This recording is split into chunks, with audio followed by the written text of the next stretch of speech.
Hello and welcome to Crossing the 49th, a cross-border tax and financial planning podcast. I'm your host, Phil Hogan, and today we're going to walk through some cross-border frequently asked questions or Q&As.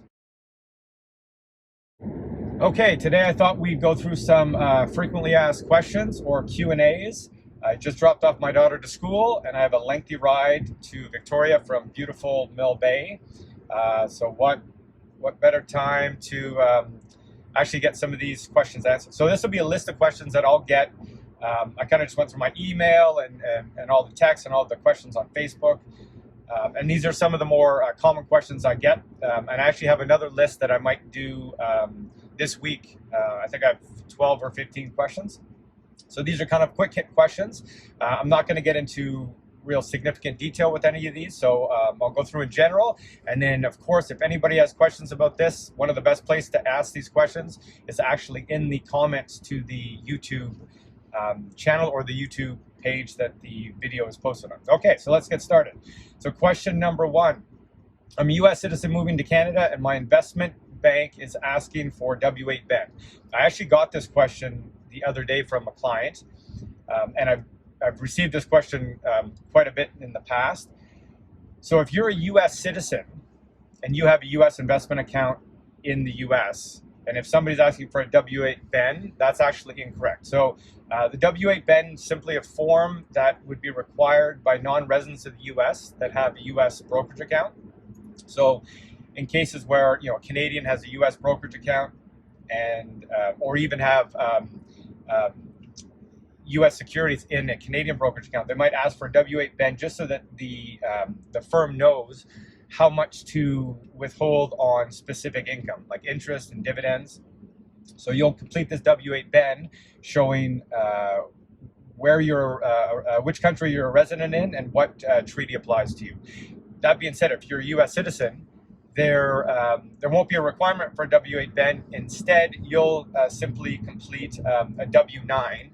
Which the W-9 is a very simple form. You essentially just put your information, name, address, and your social security number, and they have that on file. So then they know either not to withhold because you're not a resident. So the takeaway here is for U.S. citizens, if somebody's asking you for a W-8 Ben, that's incorrect. You're only going to need that if you're a non-resident of the U.S. You'll need a W-9. Okay, question number two. CRA asked about my foreign tax credit calculations, and now I owe more money. Okay, we get this question quite a bit. So the reason this individual is asking this is because likely on their Canadian tax return, they claimed a foreign tax credit, often for income from the U.S., or it could be income from anywhere in the world, but often from the U.S. And what CRA will do, and they're in the habit of doing this with foreign tax credits, most of my clients claim foreign tax credits because they're American. They pay U.S. tax in a lot of cases, and then we claim that tax on the Canadian return. Then CRA, because everything is electronically filed, they will. A lot of people think it's an audit. It's not actually an audit. It's a review. So they'll review the tax return and ask questions to ensure that the foreign tax credit calculations are accurate. They do this a lot because I'm imagining a lot of people that file their own Canadian returns and do foreign tax credit calculations that can actually be quite complex, get this wrong, so they see a lot of errors. So that's why they kind of ramp up the reviews.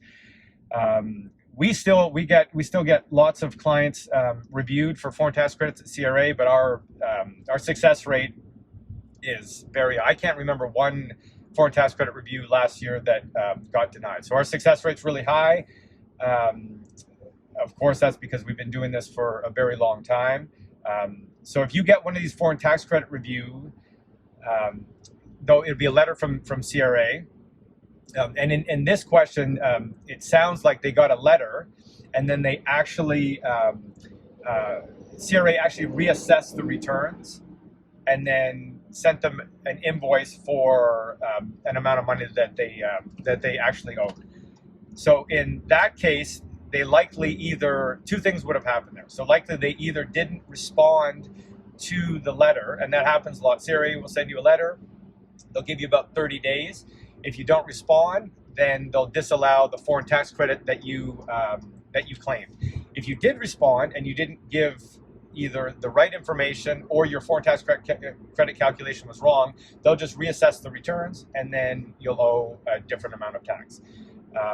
So I won't get into the details about how we calculate foreign tax credit. Just know, first, if you get a letter from CRA asking about anything really, foreign tax credits, medical expenses, donations, make sure to respond to it. If you don't respond to it and they reassess it, you can resubmit the review documents. And then if you're not sure if you've done the foreign tax credit calculations or any calculations properly and they disallowed amounts, make sure to reach out to accountant or cross-border professional that does these foreign tax credit calculations. Okay, so that was number 2. Number 3, I'm an American living in Canada selling my home. Will I pay any extra tax? Of course, we're getting this a lot. We got this a lot last year because a lot of clients and prospective clients were selling their Canadian properties. We're in Victoria. The inventory was quite low, but quite a few property sales from our standpoint anyways. So Americans living in Canada, will they pay tax on any principal residence sales? I'm only going to talk about principal residence sales here. So principal residence sales in Canada, will you pay any tax in the US? And I'm actually, the next podcast that will actually be in the podcast studio will be on this topic. So I wrote an article about this specific topic just about a week ago. So that's posted on the blog, so you can check it out. And I'll put a link to that in the description here. And then when the episode is posted, you'll be able to not only see the episode of how the principal residence gains are calculated for both Canadian and US, but you'll be able to see the accompanying article. So in short, if you sell your property, your principal residence property in Canada, and we're going to assume that it was your principal residence for the whole period of time that you owned it, therefore you shouldn't pay any tax in Canada. So you sell your principal residence in Canada, you don't pay any tax. Now, how does it work on the US side? So the US side is actually quite different. You don't get a full principal residence exemption in the US. So the way the US works is if you lived in the property for 2 out of the last 5 years, you have the ability to claim a principal residence exemption. And that would be $250,000 for an individual that's single or married filing separately, or $500,000 for joint filers.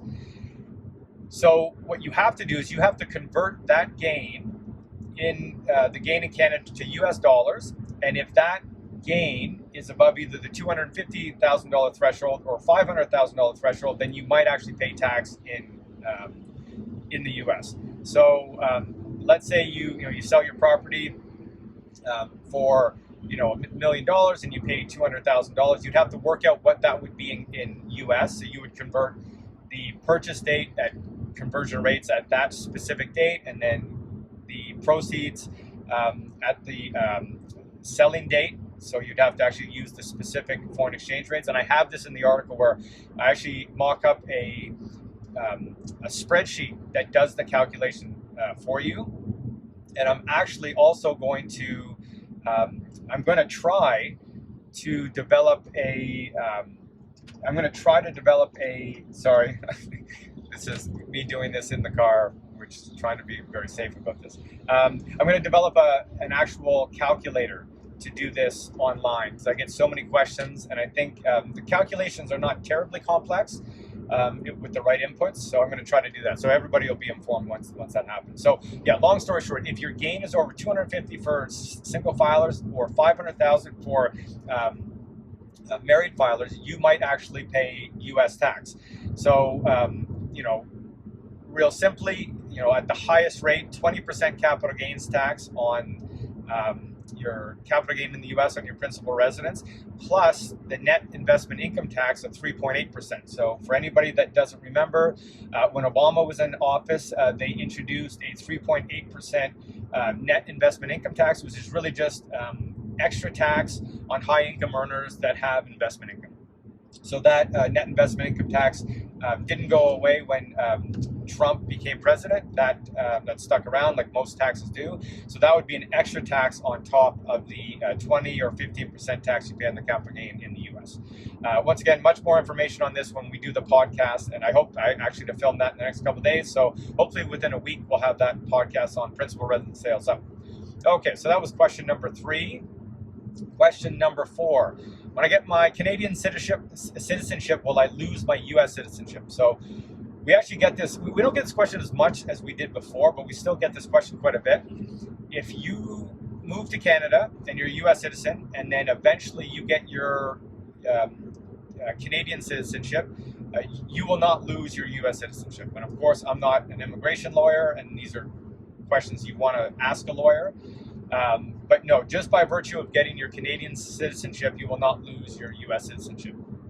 I have many clients that are dual citizens of Canada and the US, so that's certainly not the case, but that's a question we get all the time. Okay, question number 5. Is my inheritance from the US taxable in Canada? Now, we get this question a lot because maybe the confusion about what an inheritance is or how it's treated for tax purposes. So very simply, and this would be the case whether it's an inheritance or a gift, for Canadian purposes, you're not taxable on any Canadian gifts or inheritance. So use a very simple example. Let's say from the US, let's say your grandmother has passed away and she gifted you, or you inherited $500,000. If that $500,000 came to you in cash, and let's say you were just a Canadian, that would be tax-free from a Canadian standpoint. Now, any income earned on that $500K after the fact will certainly be taxable, but the $500,000 in capital will not be taxable to you as an individual. Now, of course, this gets much more complicated when individuals inherit taxable accounts, IRAs, Roth IRAs sometimes. They'll inherit assets within a trust, so they'll be the beneficiary of a trust.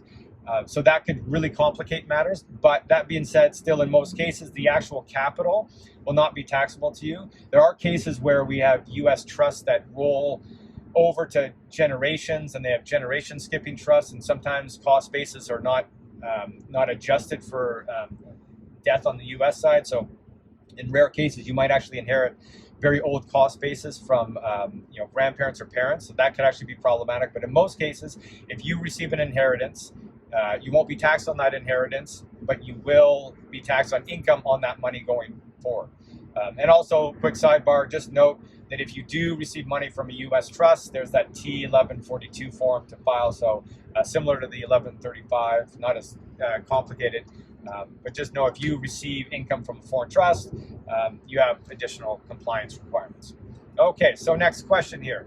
Can I deduct my RRSP contributions on my U.S. tax return? We get this question a lot too. No, you can't deduct your you can't deduct RRSP contributions on your U.S. tax return. That being said, even if you could, it likely wouldn't make a big difference, and that's because we tend to pay more tax in Canada than we do in the U.S. So even if you did grind down your U.S. tax rate, you would likely have enough Canadian tax to offset any Canadian source income.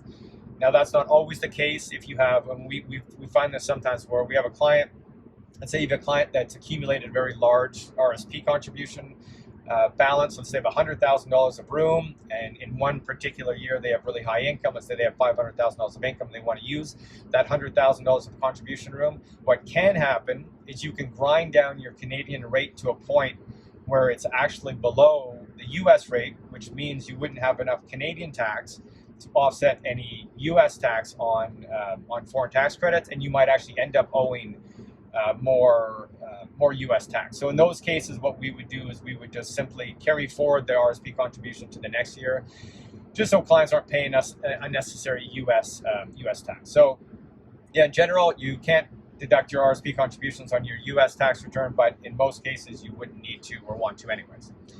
Okay, so last question here before we wrap up. I live in Canada, so should I contribute to my IRA or to my RRSP? So great question. In most cases, it makes sense to simply, as a Canadian resident, even dual citizens, it simply makes sense to contribute to your RRSP, because that will reduce your Canadian tax liability. So even if you contributed to your IRA, you couldn't deduct it on your Canadian return anyways. And even though you might be able to reduce your income on the US side, it won't make an overall difference to your tax position. So that wouldn't be advisable. So in cases where you have an option to contribute to your RSP or your IRA, you would certainly want to choose to contribute to your RRSP.